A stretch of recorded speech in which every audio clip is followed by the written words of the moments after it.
नमस्कार।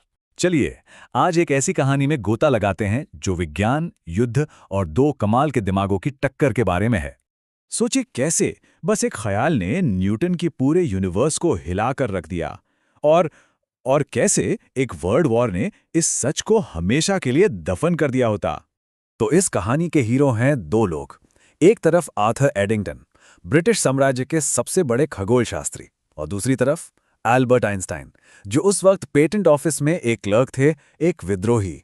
एक का मिशन था आसमान के तारों को नापना, तो दूसरे का पूरे ब्रह्मांड के बारे में हमारी सोच को ही जड़ से बदल देना। ये फिजिक्स की दो बिल्कुल अलग दुनियाएं थीं। एक जो आसमान को नापती थी और दूसरी जो उसे नए सिरे से सोच रही थी। तो पहले बात करते हैं एडिंगटन की दुनिया की।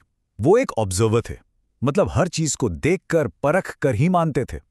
उन्होंने रॉयल ऑब्जर्वेटरी में, सोचिए जरा, 12,000 से ज्यादा तारों की लिस्ट बनाई थी, एक एक करके। ब्रिटिश साम्राज्य के लिए वो पूरी दुनिया घूमे, यहां तक कि माल्टा के देशांतर को 28 सेंटीमीटर की सटीकता से नापा था। उनका काम पूरी तरह से प्रैक्टिकल था, एकदम सटीक, और जो आंखों से दिखे बस उसी पर आधारित। लेकिन दूसरी तरफ आइंस्टीन के जो क्रांतिकारी आइडियाज थे, उन्हें लोग शक की नजर से देख रहे थे। मतलब यहां तक कि उनके एक साथी आर्नोल्ड सोमरफेल्ड ने उनकी थ्योरी को एक लगभग अस्वास्थ्यकर हठधर्मिता कह दिया था और इसे यहूदियों के सोचने के तरीके से जोड़ दिया था। आप सोच सकते हैं कि माहौल कैसा रहा होगा। तो अब चलिए आइंस्टीन की दुनिया में, जहां से सब कुछ शुरू हुआ। हैरानी की बात है कि फिजिक्स को बदलने वाला सफर पेटेंट ऑफिस की एक कुर्सी पर बैठे बैठे एक छोटे से ख्याल से शुरू हुआ। आइंस्टीन ने इसे खुद अपनी जिंदगी का सबसे खुशनुमा ख्याल कहा था। उन्होंने क्या सोचा कि अगर कोई इंसान आजादी से गिर रहा हो तो उसे अपना वजन महसूस ही नहीं होगा। मतलब हम जिसे गुरुत्वाकर्षण का खिंचाव कहते हैं, वो असल में सिर्फ वो फोर्स है जो हमें नीचे गिरने से रोक रही है। इस आइडिया को समझने के लिए उनका वो मशहूर थॉट एक्सपेरिमेंट याद करते हैं। सोचिए, धरती पर एक बंद कमरा है, उसमें कोई वजन गिराता है तो वो जाहिर है फर्श पर गिरेगा, ठीक है। अब सोचिए, ठीक वैसा ही एक कमरा गहरे स्पेस में ऊपर की तरफ तेजी से एक्सेलरेट कर रहा है। उसमें भी अगर वजन गिराया जाए तो वो भी फर्श की तरफ ही गिरेगा। अब कमाल की बात यह है कि कमरे के अंदर से इन दोनों हालात में फर्क करना नामुमकिन है। और बस यहीं से निकला आइंस्टाइन का इक्विवेलेंस प्रिंसिपल या तुल्यता का सिद्धांत। सीधे सीधे कहें तो स्पेस के एक छोटे से हिस्से में गुरुत्वाकर्षण का असर और त्वरण यानी एक्सेलरेशन का असर दोनों एक जैसे ही होते हैं। ये सुनने में तो बड़ा सिंपल लगता है ना, लेकिन इसका नतीजा वो बड़ा चौंकाने वाला था। देखिए, अगर त्वरण प्रकाश यानी लाइट के रास्ते को मोड़ सकता है, तो इसका मतलब गुरुत्वाकर्षण को भी प्रकाश को मोड़ना चाहिए। अब ये एक ऐसी भविष्यवाणी थी जिसे साबित करने के लिए सबूत चाहिए था। अब आइंस्टाइन की इन नई सोच ने उन्हें एक ऐसी मुश्किल में डाल दिया जहां पुराना गणित काम ही नहीं आ रहा था। एक और थॉट एक्सपेरिमेंट देखते हैं। सोचिए, एक बहुत तेजी से घूमने वाला झूला है, एक डिस्क।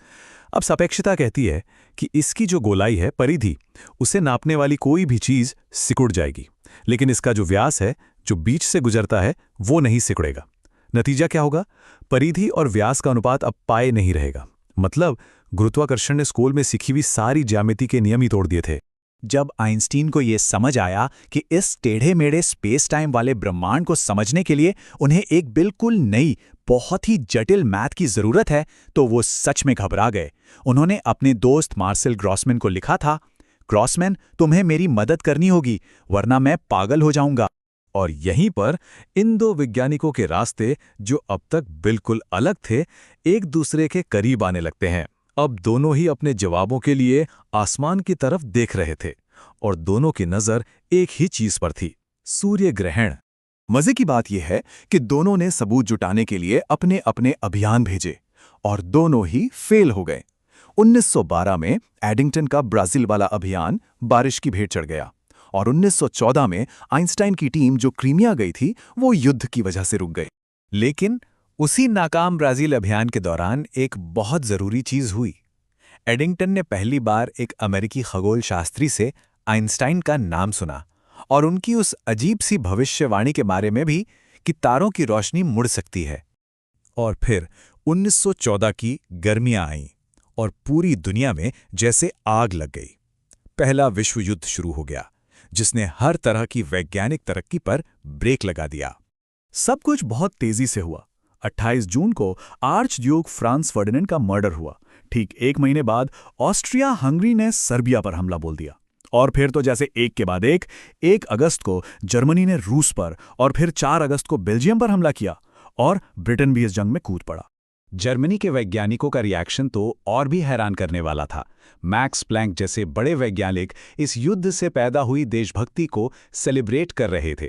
उन्होंने इसे पवित्र रोष की ज्वाला कहा।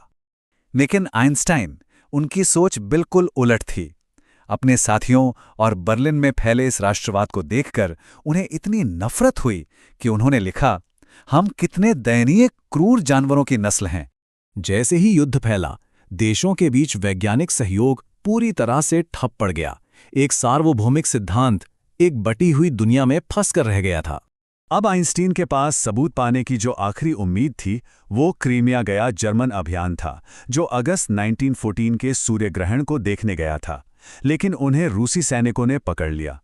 उनके मुख्य खगोल शास्त्री एरविन फ्राइंडलिक को जासूस समझकर गिरफ्तार कर लिया गया। इस खबर ने आइंस्टीन को पूरी तरह से तोड़ दिया।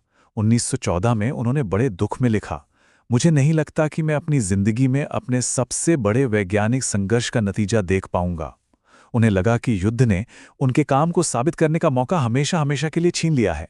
तो सवाल यही था, जब पूरी दुनिया जंग की आग में जल रही हो और उसके सबसे ब्रिलियंट दिमाग नफरत में एक दूसरे से बटे हों, तो क्या कोई सार्वभौमिक सत्य कभी खोजा जा सकता था?